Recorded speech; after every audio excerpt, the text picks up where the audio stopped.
All right, Alexander, let's talk about Trump's meeting with Mark Rutte and the NATO CEO and his statement about Russia. The big announcement about Russia, 50 days to, I guess, to wrap up the Ukraine war, or to agree to a ceasefire. I'm not really clear as to what the 50 days, the ultimatum, really is all about. But Russia has 50 days to solve this, or to come to some sort of an agreement with Ukraine, and or else 100% tariffs, maybe, perhaps. Weapons sold to NATO, and then NATO will give the weapons to Ukraine. We have some talk about what kind of weapons these are going to be, but nothing is really definite either with the weapons as well that are going to be sold to NATO and given to Ukraine. And this is a difficult process as well. I've been reading on the whole process of selling weapons to Ukraine and then giving those weapons to selling weapons to NATO, then giving them to Ukraine. There are all kinds of obstacles and hurdles to that as well, including the fact that there are no weapons and there is no money. But anyway, Alexander, your thoughts on everything Trump said yesterday? This is one of the strangest decisions and statements I have ever heard coming from the U.S. government, and I've heard some and listened to some very strange decisions in my lifetime. It's one of those things where everything looks in the distance, fairly clear, and then you go up close. And it all sort of dissolves because none of it actually makes a huge amount of sense. Let's talk about the weapons first, because that's the one that I think the Russians were most interested in. They were less worried about the sanctions, but they were they have been thinking about the weapons. So Trump, we were given sort of information leading up to this big announcement that Trump was really furious with Putin, that he was going to announce deliveries of more weapons, that he would actually, for the first time himself, exercise his drawdown authority, that he'd reversed Pete Hegseth's decision to stop and pause supplies of weapons, and all of that kind of thing. So then we get a meeting in which Mark Rutte, as you said, is there. And Mark Rutte played the usual role that he always now plays as flatterer in chief. It was really quite, it was grisly watching, I think. I mean, it really was. Trump himself, I thought, looked rather subdued throughout the whole announcement. But anyway, let's not waste too much time on that. So we're now told that the deal that's been done is that NATO will buy weapons from the United States, which it will supply to Ukraine. But we're not told which weapons. There's some talk about Patriot missiles and Patriot missile systems. And Trump said that one country is ready to send 17 missile systems, batteries, individual launchers, individual missiles. It's all very vague to Ukraine. And that this agreement has been reached and all is well, and that this is really what this whole business with Pete Hegseth and doing the pause was all about. It was basically preparing the ground for this decision. The point is, NATO doesn't buy weapons. At least it has never done so up to now. NATO is a bureaucracy that manages an alliance in which the individual members of the alliance, Britain, France, Germany, Spain, Italy, they buy their own weapons. They buy their own weapons either from their domestic manufacturers or they buy them from the United States. And increasingly, in fact, they buy them from the United States. So this is really something quite new. There is no document, there's no signed agreement. We didn't actually have some kind of a contract to sign an agreement here. And so this has all been set up in this way. There's no budget. We're not being given any budget for how much money NATO is going to be provided to buy these weapons. And once the budget is declared, where are the sources of the funding going to come from? Now, by far, the biggest contributor to NATO and I'm talking about its running costs, is the United States itself. So is it the United States going to give money to NATO to buy weapons from the United States? That would be quite an astonishing thing. One presumes not. So presumably there is going to be a group of European countries that are going to buy these weapons through NATO from the United States. Now, that already looks to me like an extremely complex process. How does that work? How does it work? As I said, there have to be agreements. There has to be some kind of a bureaucracy or structure to supervise this setup. This is going to take several months at least to work out. And then, as I said, you've got to agree the budget, you've got to agree the funding, you've got to come up with the sources of the funding. We are very far from that. I mean, this is just Rutte and Trump talking about doing this. But as I said, until it actually happens, I wonder whether this is even going to work out. And then we've had the US ambassador to NATO, a man called Matthew Whitaker, and he says that the United States will, of course, provide itself with weapons, but it will anything it has spare, it will then channel through NATO to Ukraine, paid for by NATO. Now, of course, the problem with that is that means that if we're talking about Patriot missiles, we already know that the United States is now critically short of Patriot missiles. So, in effect, what Whitaker is saying, if this is logically correct, is that the United States itself is not going to provide any more Patriot missiles to Ukraine, apart from the 10 interceptors that apparently Trump has authorized. So that then throws it back to the Europeans. Are the Europeans going to sell weapons to NATO for NATO to forward them to Ukraine? In other words, Patriot missile interceptors. Again, it really isn't clear. And Trump talks about 17 missile systems. If we're talking about 17 complete missile systems, the United States has 50 missile systems. So that would be a third of its entire inventory of Patriot missile systems. I cannot imagine that they're seriously talking about sending that number of Patriot missile systems or selling that number of Patriot missile systems to NATO to forward to Ukraine. If you're talking about European states, I don't know of any single European state that has 17 complete Patriot missile systems. The one that's closest to having that number is Germany, which is 12. But Germany has said it's not prepared to supply any. So, I mean, the whole thing, as I said, when you look at it under a magnifying glass, it dissolves into nothing. We have no budget, no mechanism, no bureaucracy to supervise this, no clear explanation of which weapons are going to be supplied. There's a lot of talk about Patriots, but it doesn't seem as if the United States is keen to send many more, and the Europeans for the moment are refusing to. So this looks like some kind of an announcement, which on the face of it appears to mean an awful lot less than it says, and might eventually mean nothing at all. I mean, this is going to take weeks and perhaps months to iron out.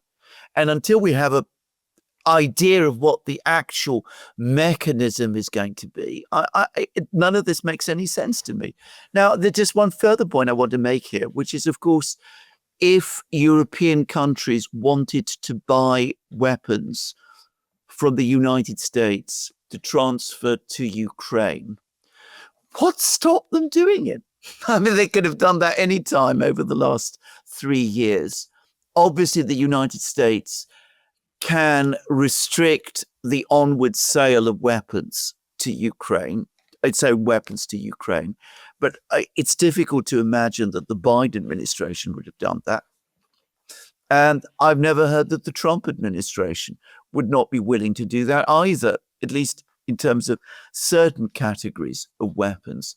So again, a very complicated and rather nebulous mechanism is apparently going to be set up to do something which the Europeans could have done anyway, at any time for the last 3.5 years. Well, why does it have to go through NATO? The Well, story, correct me if I'm wrong, isn't the backstory to this whole NATO arrangement that Zelensky, under the guidance of Macron and Stammer, approached Trump with this NATO idea, and Trump liked this NATO idea? I guess the United States or the European countries were not so hot on the idea of buying directly from the United States, or there were some complications there of, say, Germany buying weapons from the US and then Germany sending it to Ukraine. So they came up with this NATO scheme, and they all got on board with this NATO scheme, and they presented it to Trump, and Trump went for it. I mean, I still don't understand what makes this scheme so appealing. Why do you need NATO to launder the weapons? That's what it is. If this goes through, it's NATO laundering the weapons. Or maybe that is the point to it. Maybe I'm answering my own question. Maybe you need to go through NATO in order to hide certain things from member state parliaments, in order to hide certain approvals, in order to hide things from America First and MAGA. I don't know. I'm just trying to figure out why you go through NATO for all of this. Well, that's an excellent question, and I'm going to make it. I think you probably answered it, because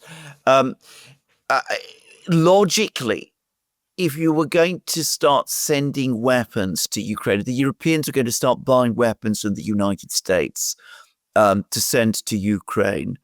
They would be doing it directly themselves, as they've been always had the option to do since the start of the special military operation back in February 2022. But they decided that they're not going to do that. They're going to launder them, as you rightly said, through NATO. Or they could have used the EU. Now, the point is, the EU is a much bigger organization than NATO, and it does have the structures in place which could, in theory, manage a project of this kind. And we know that Ursula is keen to do that sort of thing. So why are they not using the EU? Well, I'm going to suggest it is exactly for the reason that you said. Firstly, they don't want this to be discussed by their domestic parliaments. They don't want this to be discussed by the increasing number of dissident MPs in the European Parliament. So they are using NATO because there is no parliamentary backstop to NATO. It has no, it's not accountable or responsible to any kind of parliamentary body that is directly elected. It is a mere bureaucracy. So that is presumably why it is being done in this way. The opportunities for grift for this are just off the scale. Yeah, but how about the America First side of things? I mean, is Trump going to be able to hide the fact that the U.S. is sending weapons to Ukraine from MAGA America First by utilizing this NATO scheme?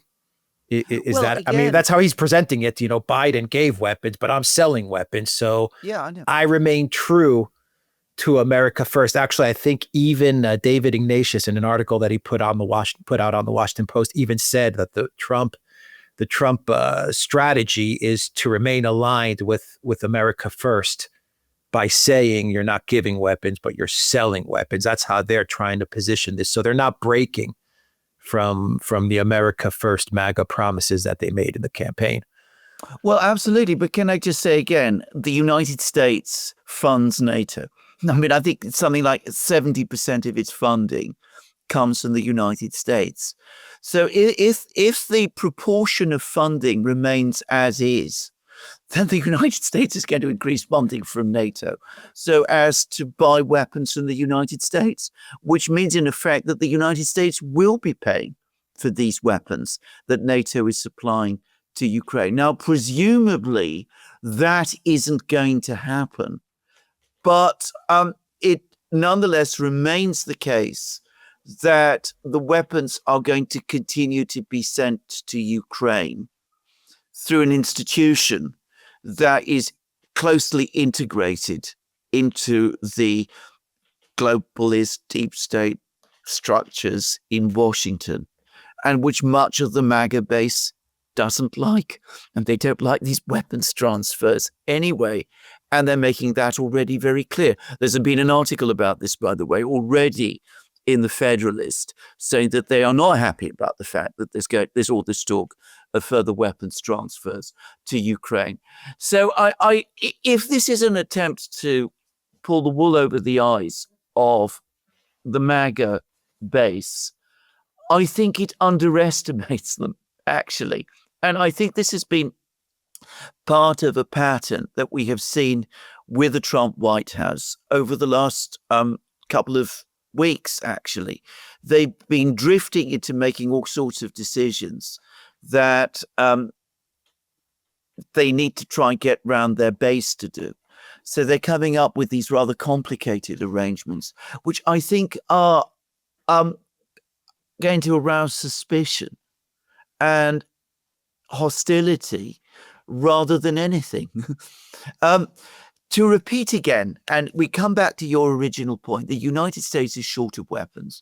Not all weapons, but critically short of the weapons that Ukraine is asking for.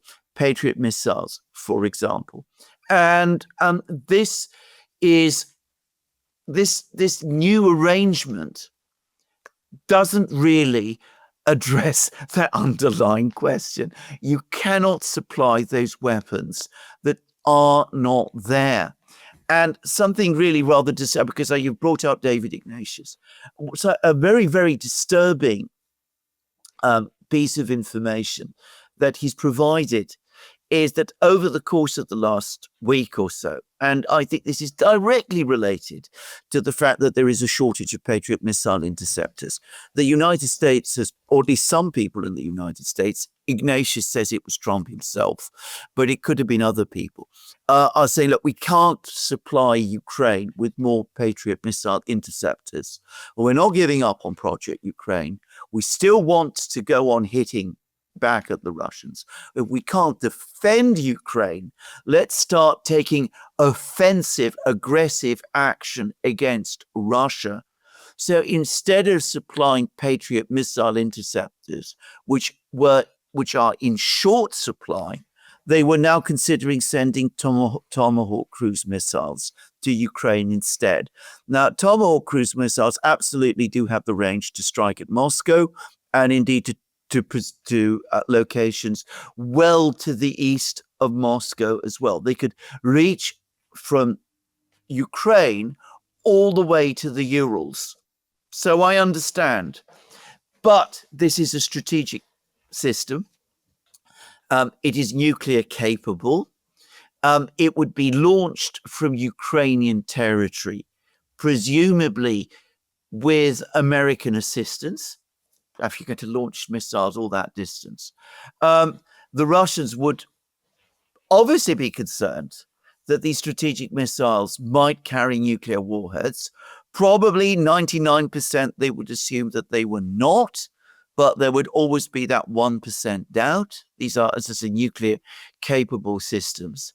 And remember, one of the reasons why the special military operation was started in the first place was because Putin told Biden, if Ukraine enters NATO, you will be installing long-range missiles like Tomahawk cruise missiles in Ukraine. Biden said to Putin, no, that's not what we are going to do. And then Blinken called and spoke to Lavrov and walked it all back and said, yes, we will install missiles, long-range missiles in Ukraine. The only thing we're prepared to do is negotiate about limiting the numbers. And that was one of the things that tipped the Russians into deciding that they had no choice but to launch the special military operation. If Tomahawk missiles are actually supplied to Ukraine during the period of the special military operation, it will confirm for the Russians that all their worst suspicions were true, and they will press on. And it would be a massive escalation, which would all but guarantee that the Russians would not stop at the Donbass or the Dnieper. They would almost certainly want to cross the Dnieper and advance all the way to the western borders of Ukraine. Now, somebody, thankfully, rethought that and apparently put a stop to that whole disastrous idea.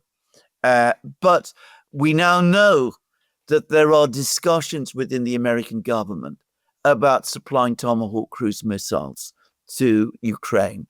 And that tells us how reckless and desperate they're becoming, that they should have gone all this way to do something like that, which can only provoke the Russians, and which, by the way, cannot change the military dynamic on the battlefield anyway.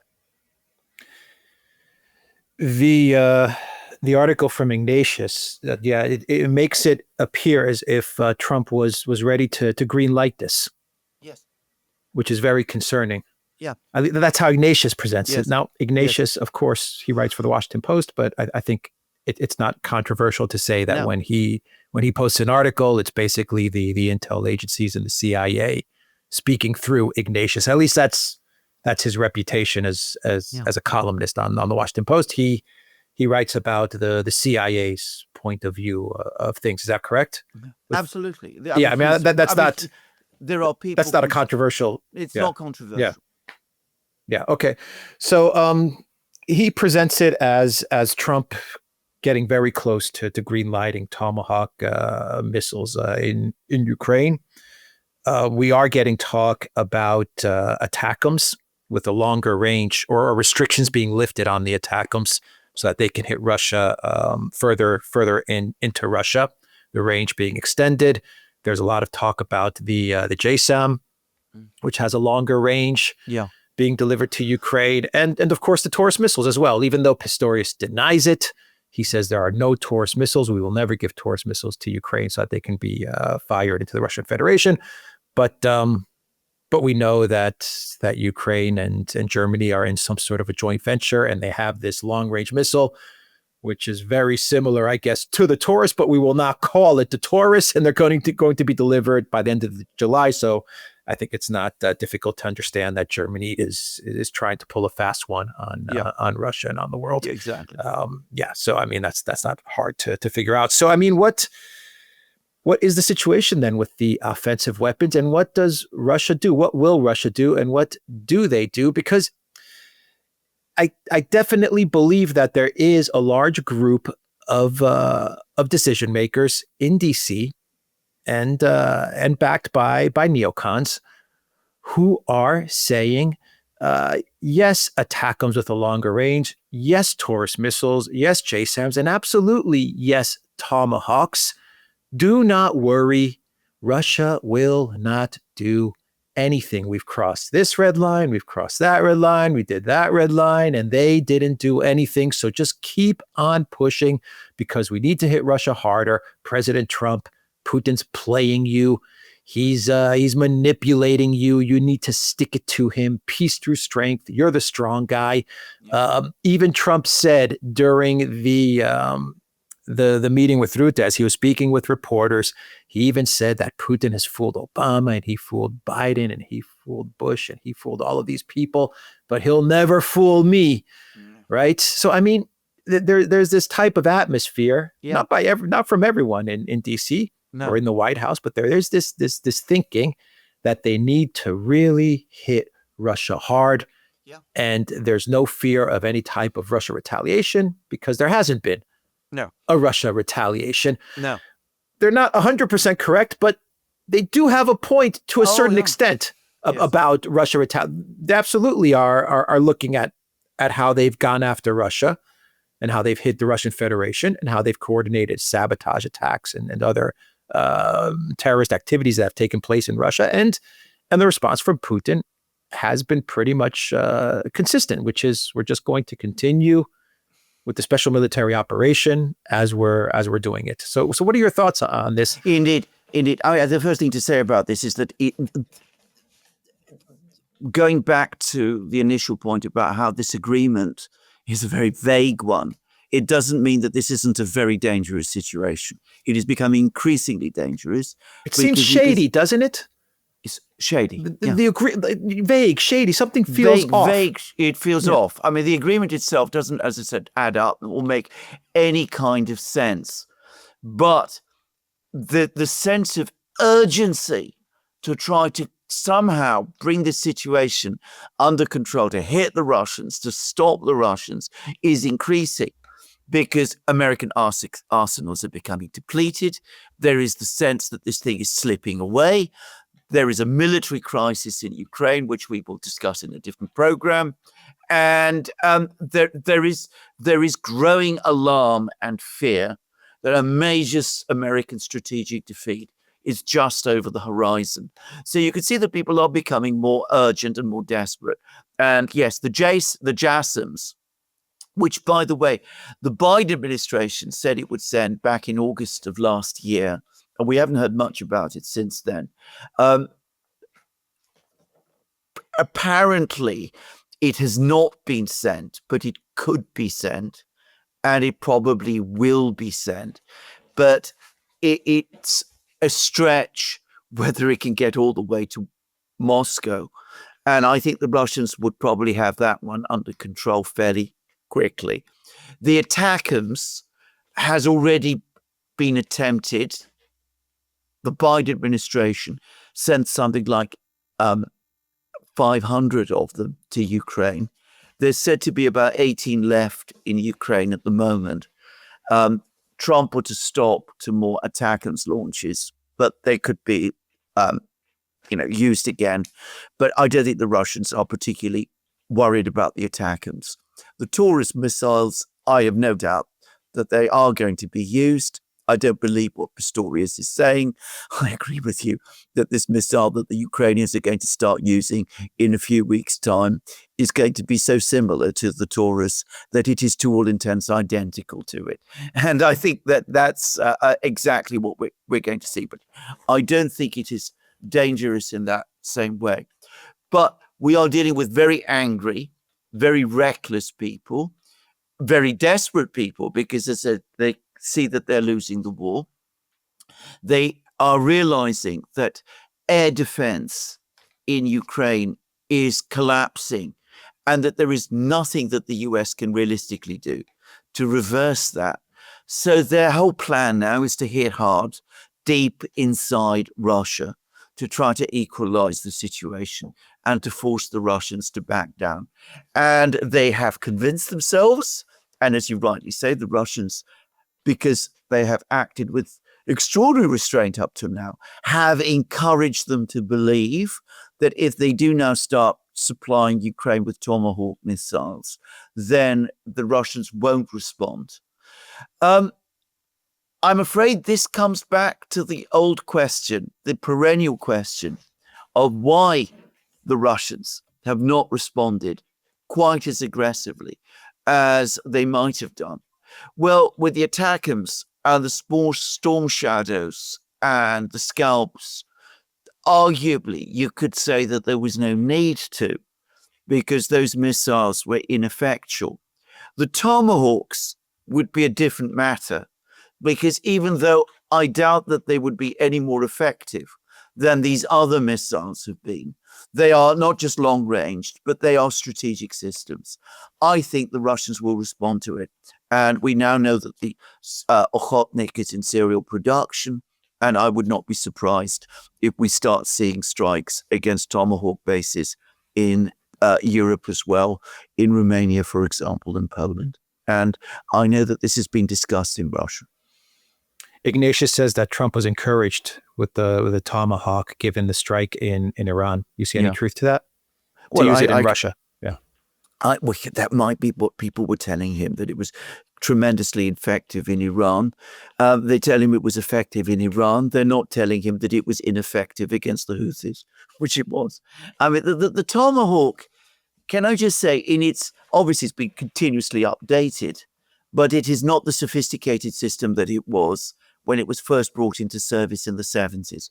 The Russians know the Tomahawk very well. Their radars tracked it during the Syrian conflict, for example, when the US Navy launched Tomahawks against Syrian bases. So the Russians know the Tomahawk, and they would undoubtedly be able to counter it.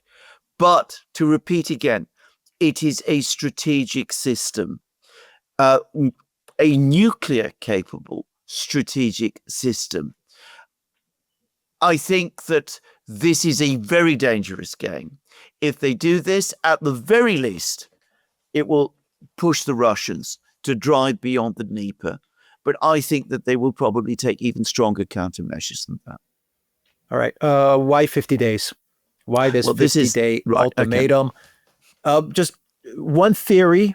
Alexander says that Trump gave this 50-day ultimatum as a way to, let's say, to signal to Putin that he has 50 days to grab whatever he's going to grab, and then this has to come to an end. That's one theory. That's one line of thought. Another line of thought is Trump is telling Putin, we have 50 days to negotiate a deal, or else I'm going to go scorched earth and place this 100% tariff. There's another line of thinking which believes that Trump is just trying to kick the can. And after 50 days, it'll become 30 days. And after 30 days, it'll become 70 days. And he's just trying to balance the neocons and relations with normalization of relations with Russia. And he's trying to balance all these various factions and groups and his own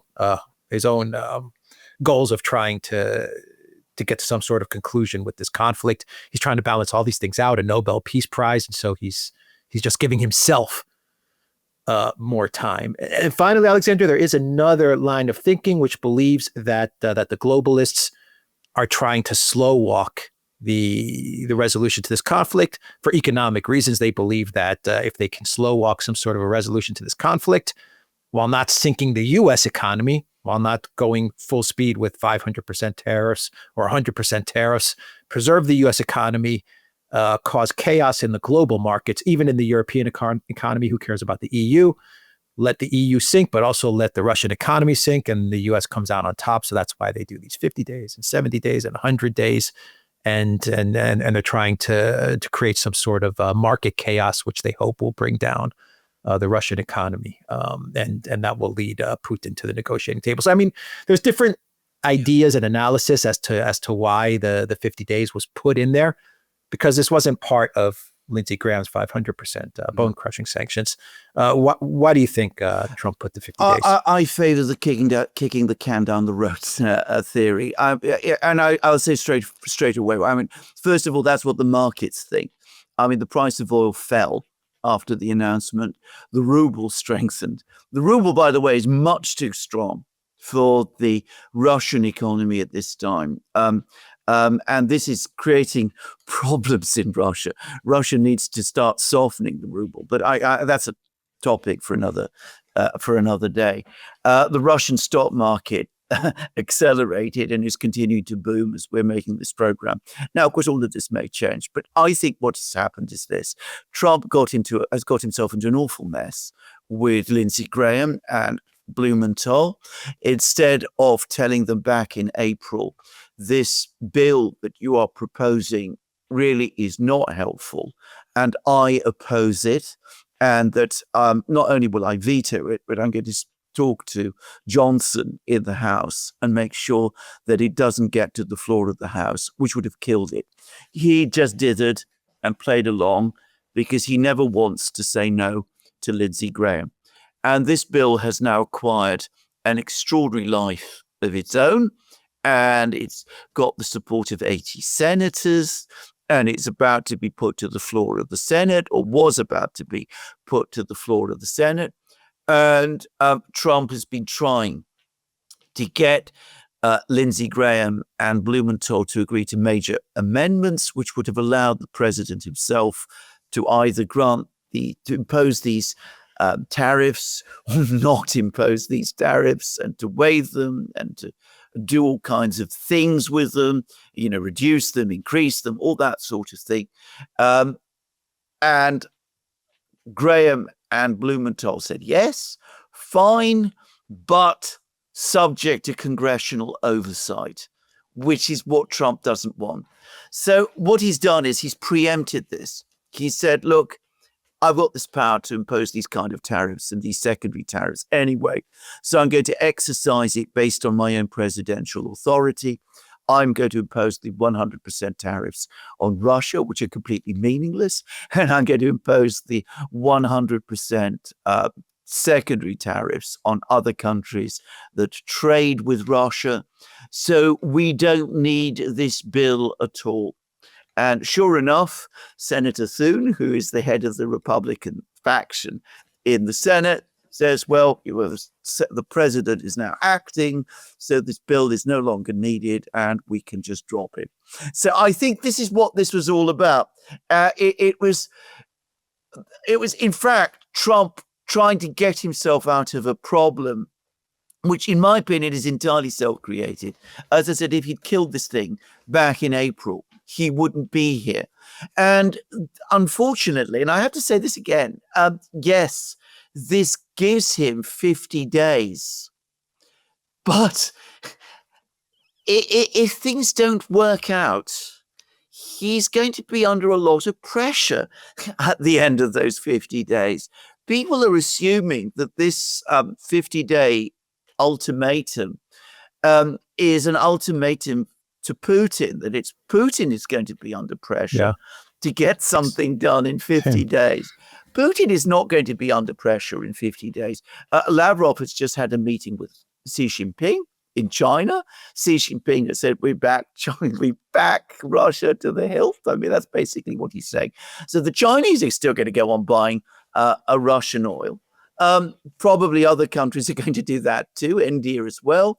I can't imagine the UAE cutting off all its economic contacts with Russia. So in 50 days, if the Russians haven't changed their stance, and they're saying they're not going to, there's been a very strong statement from Medvedev about this. Well, what does Trump do? Does he impose? Well, he can impose his 100% tariffs on Russia, but everybody knows that is meaningless. There is no trade except in uranium between the United States and Russia, and the United States buys that uranium from Russia because it needs it. So it's more of a problem for the United States if it doesn't buy that uranium from Russia. So what does Trump do in 50 days? Does he say, well, something's going on, we've got some kind of movement with the Russians, so we can slow walk the secondary tariffs with other countries like China and India and all of that? Or is he going to impose tariffs at a lower rate? I don't know. But it seems to me that the pressure in 50 days is going to be on him, because the neocons in Congress, Lindsey Graham and Blumenthal and all of the others are going to come along and say, well, Mr. President, we've put off our bill because you've given us this promise that you're going to impose these secondary sanctions and tariffs on all of these other countries. If Putin doesn't play ball, if he doesn't sign the deal within 50 days, he's not signed the deal within 50 days. So why don't you do that now? And if you don't, maybe we should go ahead with this bill that we've now put on ice. So I think this actually buys him 50 days, but in the end, it's going to put the pressure on him. And it's not an easy situation because, of course, if he puts 100% tariffs on China again, we see that the Chinese nearly, and we're getting more information about this trickling through. There's a lot of pieces about this in the Financial Times now, that the Chinese stopped exports of rare earths and special magnets, and large areas of US industry were on the point apparently of closing down. So you don't want to impose 100% tariffs on China, because the Chinese have this extraordinary amount of retaliatory leverage with rare earths and probably with other exports as well. I mean, this is a horrible mess that Trump has created for himself. And he's bought himself more time, but he's not given himself a solution. It sounds to me like he's bought himself time not to negotiate with Russia a solution, not to give Putin 50 days to do whatever he needs to do. That's not the point of the 50 days. It's for Trump and the Trump White House to negotiate something with the neocons, with Graham. Yeah, I mean, maybe he needs the 50 days to try and tell Graham, just calm down. Don't keep on pushing these secondary sanctions, these 500% secondary sanctions, right? I mean, that's what it seems like he's doing. He has 50 days now to negotiate with the Senate. Yeah, that's exactly what it is. Whereas, as I said, whereas in April, he could have killed it. It's bad management of Congress, and I have to say that straight away. What will the Senate want from him? Will it be something along the lines of Graham saying, "Okay, I'll pull back, but you need to endorse me"? Yeah, well, absolutely, of course. I mean, could it be stuff like that? Yeah, absolutely. I mean, I could see back in April. I mean, just to wrap up the video, I can see like back then, Trump saying support the big beautiful bill. Yeah. And I'll go along with you, Lindsay, on this 500%. I could see that type of trade going on back then. But the BBB has now passed. That's all done and wrapped up. So, I mean, I would imagine that now we're looking at domestic politics. Maybe this 50 days is not really so much about foreign policies. Maybe it's more about domestic policy and some sort of trade-off with the White House and Graham and all of these senators. That's exactly what it is. That is exactly what I think it is. But yes, no doubt deals can be done, and you can cut deals with Lindsey Graham and all of those people, but they will come at a political price, and I suspect some of it is going to affect foreign policy and the way foreign policy is conducted as well. I don't think that neocons are people who are going to give up on their fundamental objectives in foreign policy, be it over Ukraine or the Middle East or anything. As we say so many times, we're dealing with people who have no reverse gear. Yeah, just one quick point to clarify with the 100% tariff that Trump is threatening. The 500% has been paused, not canceled. Lindsey Graham's bill. Okay. Yeah. Does the 100%, did Trump say that it's going to be 100% tariff on Russia? Or is it also like Lindsey Graham's bill where it's going to be 100% tariff on Russia and on any countries doing business with Russia, China and India, etc.? My understanding is it's going to be both. It's going to be both on Russia and secondary tariffs on other countries. And just to finish here, I mean, we go back to the comment that you made in some 2 or 3 programs ago about the fact that tariff policy and sanctions policy has effectively merged. Well, we see that now. I mean, a disastrous thing, and we should not overlook the implications of this, because the entire trade policy of the United States from this point onwards is identical to US geopolitical policy. I mean, economic policy is now, trade policy is now been handed over and is controlled by the neocons. This is something that people don't understand and aren't commenting about.